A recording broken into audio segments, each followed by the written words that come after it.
Assalamualaikum dan salam sejahtera semua pelajar. Okey, cikgu harap semua dah bersedia. Hari ini kita nak kupas satu bab yang sangat menarik dalam sejarah kita, iaitu tentang pentadbiran Negeri-Negeri Melayu Tidak Bersekutu atau senang kita panggil NMMTB. Kita akan tengok macam mana negeri-negeri ini berdepan dengan British. Ada yang guna cara bijak, ada yang terpaksa ikut. Yang pasti, bab ni memang penting untuk kita faham. Jom kita mulakan. Baiklah, ini dia peta perjalanan kita untuk bab ni. Mula-mula, kita kenal dulu apa tu NMTB dan siapa ahlinya. Lepas tu, kita imbas kembali macam mana sistem pemerintahan asal mereka. Kemudian, bahagian yang menarik. Kita siasat taktik British dan kenapa Johor ni lain macam sikit.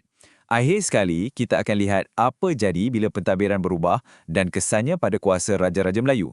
Dah ready? Jom! Okey, kita terus masuk Gear 1. Jadi, apa sebenarnya NMMTB ni? Senang je. Ia adalah gabungan 5 buah negeri. Perlis, Kedah, Kelantan, Terengganu dan juga Johor. Perkara paling utama yang awak semua kena ingat ialah gabungan ni tak terikat macam negeri-negeri Melayu bersekutu. Dia lebih longgar, lebih santai. Masing-masing masih ada kuasa sendiri. Sebelum kita pergi jauh, cikgu nak lontarkan satu soalan. Cuba fikirkan sekejap. Kenapa ya pentadbiran Johor ni nampak sangat berbeza kalau nak bandingkan dengan negeri-negeri kat utara tu? Apa yang membuatkan Johor ni begitu istimewa? Cuba simpan soalan ni dalam kepala, sebab jawapannya akan kita bongkar sama-sama nanti. Baiklah, jom kita naik mesin masa sekejap. Kita kembali ke zaman sebelum British datang campur tangan. Pada masa tu, semua negeri ini dah ada sistem pemerintahan kesultanan yang mantap, yang berdaulat. Dan semestinya, sultanlah yang berada di puncak kuasa. Jadi, macam mana struktur ni berfungsi? Senang je. Di atas sekali, kita ada sultan. Sultan dibantu oleh para pembesar untuk jalankan pentadbiran. Tapi, yang menariknya, setiap negeri ni ada acuan dia sendiri. Contohnya, kat Kedah dan Perlis, ada pembesar daerah dan penghulu. Kalau kat Kelantan pula, ada jawatan Tok Kueng. So, apa yang kita boleh nampak kat sini? Sistem mereka ni dah lama wujud, dah teratur dan matang, jauh sebelum pengaruh barat datang.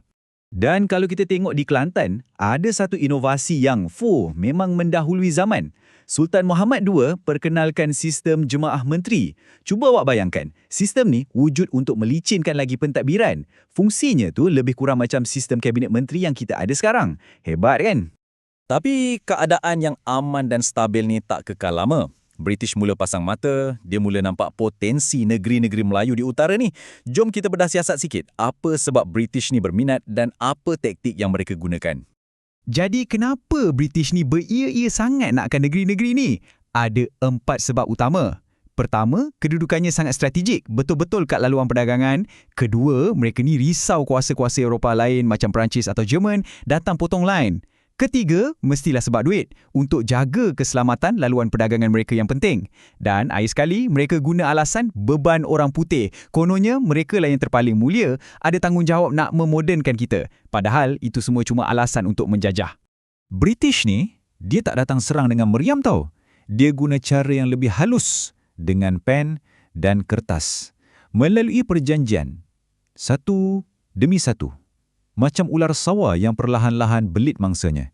Mula dengan perjanjian sulit tahun 1897, lepas tu 1899 dia tetapkan sempadan, kemudian 1902 dan akhirnya kemuncaknya pada tahun 1909, perjanjian Bangkok. Masa inilah belitan tu diketatkan. Siam serahkan terus 4 negeri utara kepada British. Detik inilah yang mengubah segala-galanya. Okey, sekarang kita kembali pada soalan yang cikgu tanya tadi. Kenapa Johor berbeza? Inilah jawapannya. Semuanya disebabkan kebijaksanaan pemerintahnya yang berjaya melambatkan campur tangan terus British. Macam mana dia buat? Jom kita tengok. Dan kalau kita sebut pasal kebijaksanaan ni, satu nama yang terus muncul ialah Sultan Abu Bakar. Baginda ni bukan sekadar seorang sultan biasa. Baginda seorang diplomat yang hebat, seorang strategis yang genius. Baginda betul-betul faham cara orang Eropah berfikir masa tu. Tengoklah strategi baginda yang brilian ni. Baginda bukan je berkawan baik dengan British. Malah baginda tubuh lembaga penasihat Johor dekat London. Dan ahlinya, orang British sendiri yang berpengaruh. Nampak tak? Baginda guna orang British untuk jaga kepentingan Johor. Cerdik. Tapi, langkah paling genius ialah bila baginda gubal Undang-Undang Tubuh Kerajaan Johor pada 1895. Ini ibarat perisai undang-undang yang menghalang mana-mana sultan daripada serahkan Johor kepada kuasa asing sesukati. Tapi sehebat mana pun strategi kita, desakan British ni memang tak pernah berhenti. Walaupun ada perisai undang-undang dan diplomasi Sultan Abu Bakar, British tetap cari jalan masuk. Akhirnya, pada tahun 1914, iaitu selepas kemangkatan baginda, barulah mereka berjaya letakkan seorang penasihat am di Johor. Ini menunjukkan betapa kuatnya tekanan imperialisme British masa tu. Jadi, bila penasihat British ni dah ada di semua negeri NMTB, apa yang berubah? Macam mana rupa pentadbiran di bawah era baharu ni? Jom kita lihat. Okey, ini bahagian yang paling penting dan selalu ditanya. Jadi tolong fokus ya. Apa beza kuasa raja dekat NNMTB dengan NNMB? Bayangkan macam ni. Di NMTB, British letak penasihat. Nama pun penasihat kan? Jadi secara rasmi tugasnya cuma bagi nasihat. Tapi di NNMB, British letak residen. Dan nasihat residen ni bukan boleh buat main-main. Ia adalah arahan yang wajib dipatuhi. Nampak tak bezanya? Jadi atas kertas, memanglah raja-raja di NNMTB nampak macam ada lebih banyak kuasa. Selain tu, pentadbiran NNMTB ni lebih santai, lebih longgar, setiap negeri masih dikira berasingan, Sultan pun masih ada kuasa untuk pengerusikan Majlis Mesyuarat Negeri. Dan satu lagi perkara yang best, jawatan dalam kerajaan kebanyakannya masih dipegang oleh orang-orang Melayu. Tak macam kat NNMB yang mana lebih ramai pegawai Eropah. Okey, kita dah sampai ke penghujung. Jom kita simpulkan semuanya. Walaupun atas kertas raja-raja di NMTB ni nampak ada lebih kuasa, apa kesan sebenar campur tangan British ni untuk jangka masa panjang? Inilah realitinya. Walaupun nama jawatannya penasihat, hakikatnya nasihat dia tu mesti diikut. Tak kiralah gelaran dia penasihat ke, residen ke, kesannya tetap sama. Kuasa sebenar Sultan dan pembesar makin lama makin hilang sebab nasihat British ni bukan satu cadangan, tapi lebih kepada satu arahan yang berselindung. Jadi, inilah takeaway paling penting untuk bab ni.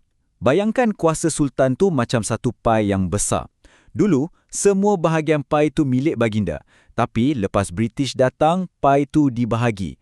British ambil semua bahagian yang penting. Pentadbiran, kewangan, hasil tanah dan tinggalkan untuk Sultan hanya satu bahagian kecil saja, iaitu hal ehwal agama Islam dan adat istiadat Melayu. Inilah dia kesan hakisan kuasa yang paling ketara. Sebagai penutup, cikgu nak tinggalkan awak semua dengan satu soalan untuk difikirkan. Macam mana agaknya perbezaan pentadbiran antara NNMTB dan NNMB dan semua campur tangan British ni masih lagi membentuk sistem raja berperlembagaan dan struktur pentadbiran negara kita, Malaysia, pada hari ini. Fikir-fikirkan. Terima kasih kerana belajar bersama cikgu hari ini. Semoga berjaya dalam ulang kaji awak semua.